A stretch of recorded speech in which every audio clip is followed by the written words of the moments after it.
Some voters under 30 are conservative.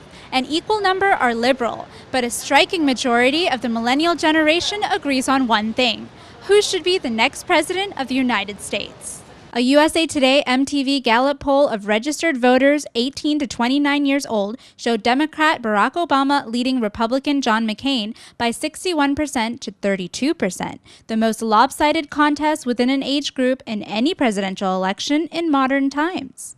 From the opening caucuses in Iowa, where he organized at every college and many high schools, Senator Obama has targeted young voters with his unprecedented use of social networking and text messaging. I'm for Barack Obama because I feel, for one, by and large, he is generally closer to my generation than John McCain is. Not to say that John McCain is far off, not a touch, but at the same time, I feel Barack is a better grasp of what me and what my parents are going through and I have yet to go through. And I feel like he's a bit better prepared. 58 million members of the millennial generation are eligible to vote this year, 1/4 of the total electorate, and a powerhouse population that has gone relatively untapped in past presidential elections, until now.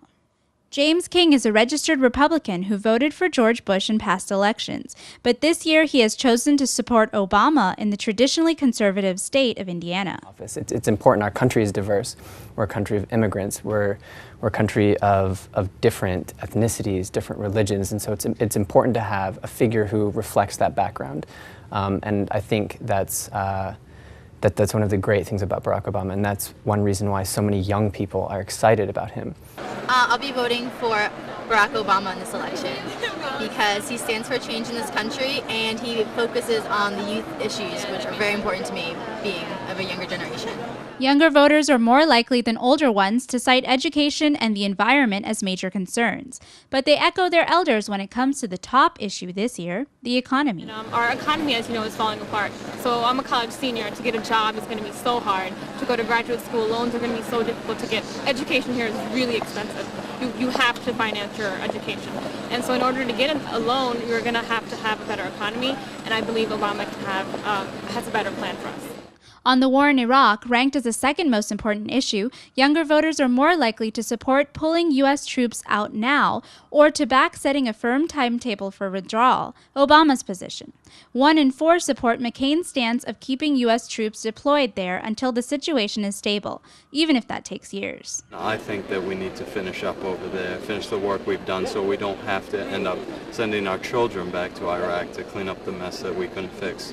On lighter matters, younger voters by double-digit margins say they'd prefer Obama as a teacher or a boss and would rather go to him for advice than to McCain.